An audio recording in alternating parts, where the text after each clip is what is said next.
It's time for your daily dose of DragonFaether. If I hear one more person say that dragons are exclusive, not everyone has a dragon, you have to be chosen by the dragons, I'm gonna lose my fucking marbles.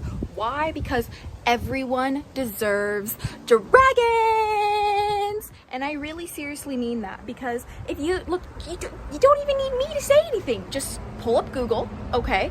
Literally type in dragon mythology around the world, bestie, and look, every single culture across every single continent, including the isolated islands and the remote little pockets of the world, have dragons, bestie. And I swear to you guys, it pisses me off so much, because this narrative of not everybody gets dragons, this narrative of, you know, dragons are like initiation only, like, is absolutely goofy to me, because dragons equal diversity.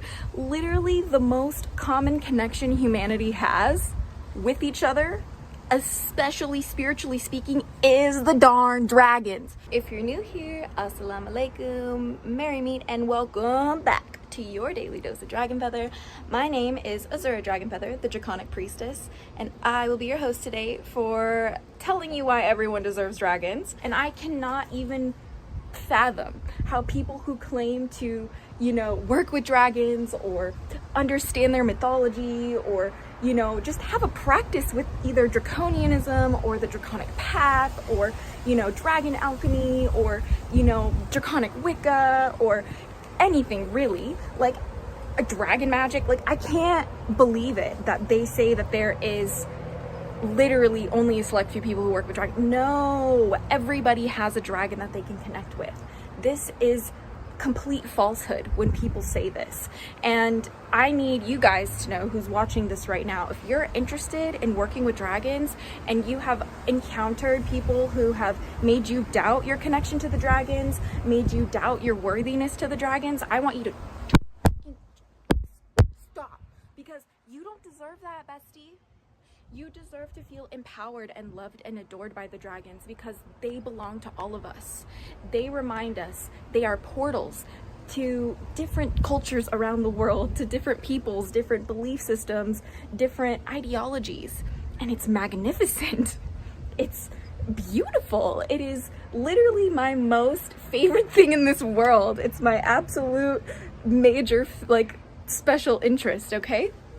But I need you guys to tune in with yourselves and use your intuition and use your discernment, especially when you're, you know, trying to connect with dragons. It's not about just like, oh, making it up willy-nilly. It's not about, you know, looking up some videos, binge watching Azura DragonFaether, and then being like, yeah, I have dragons.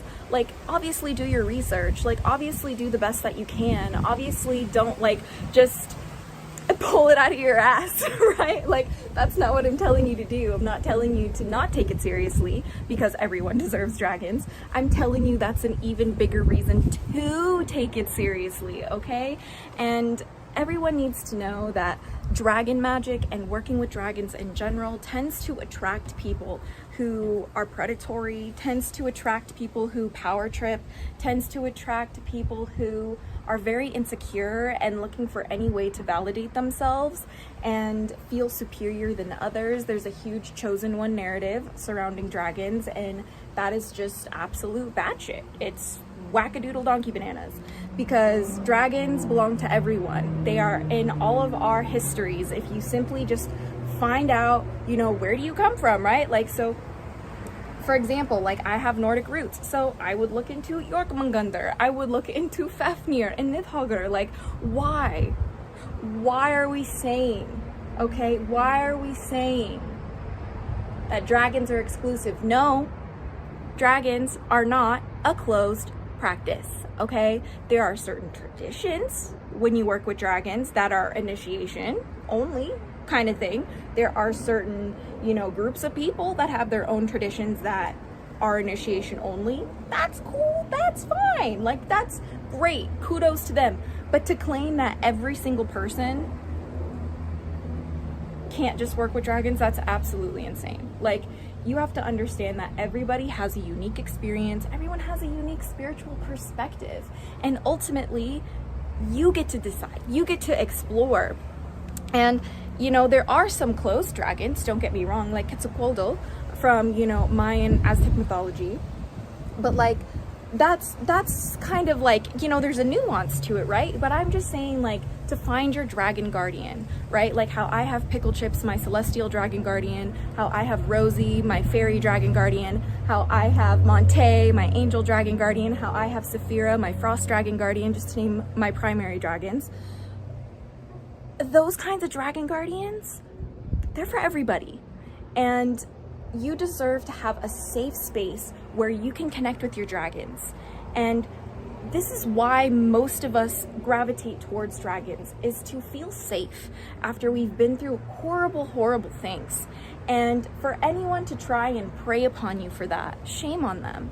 For anyone to try and take that away from you or belittle you just because they position themselves as knowing more, no. Dragons are for everyone, my loves. And here on this channel, we love to explore how each unique hatchling connects with their dragons.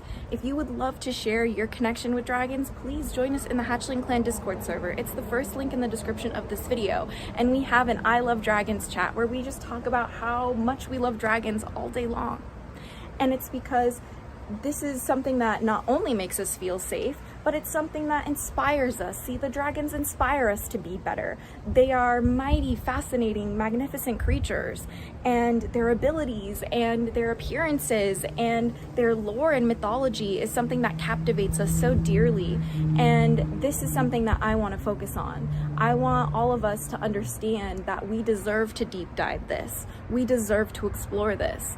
And also on the Hatchling Clan, we have an entire dragon deity section for you to enjoy, and it's all about the different deities that are draconic throughout the world and how they are essentially different portals into these communities of people. You see, the dragons help us understand that every single group, every single people is precious.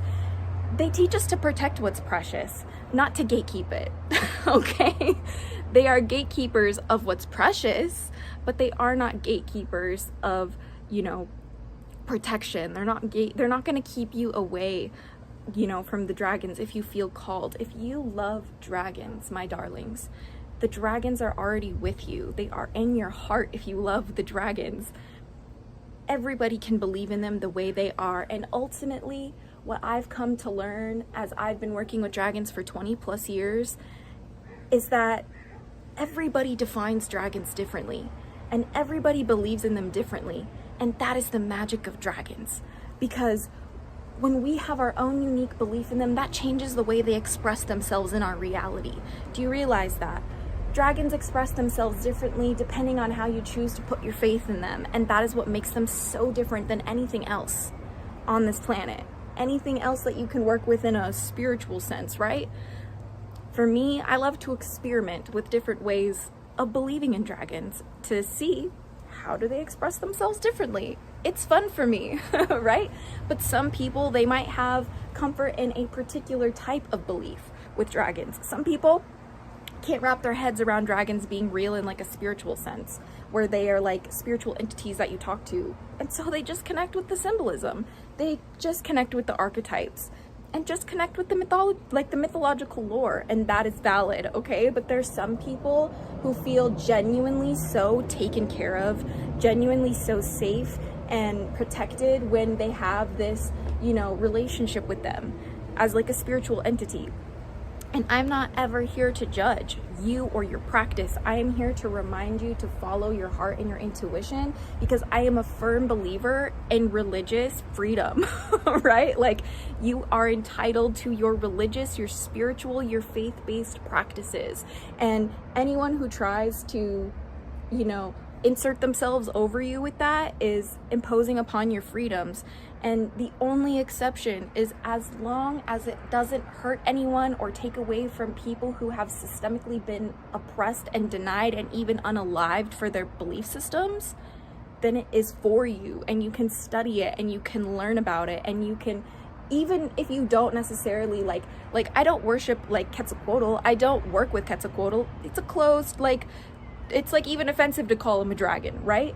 But I study his stories and his mythology and the culture around him, because in the grand scheme of things, he's kind of classified in the serpent department, right? And the serpent symbolism.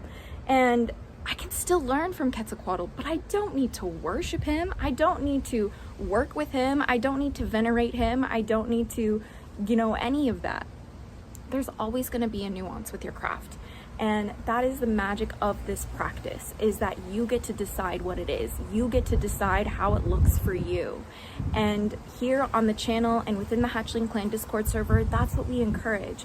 We encourage you to find and discover your own magic within you, your own dragon guardians in your own way. And there's no order, right? There's no order. You just figure it out on your own.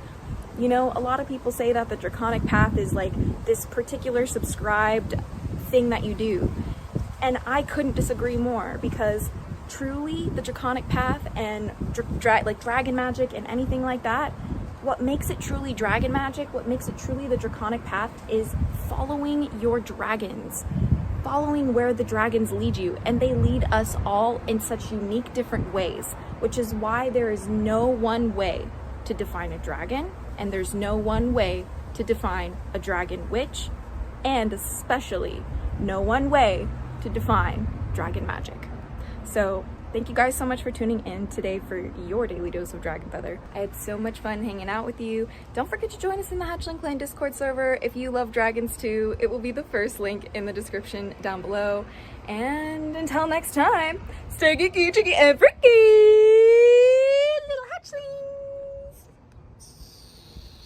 Good office, blessed be, Amen.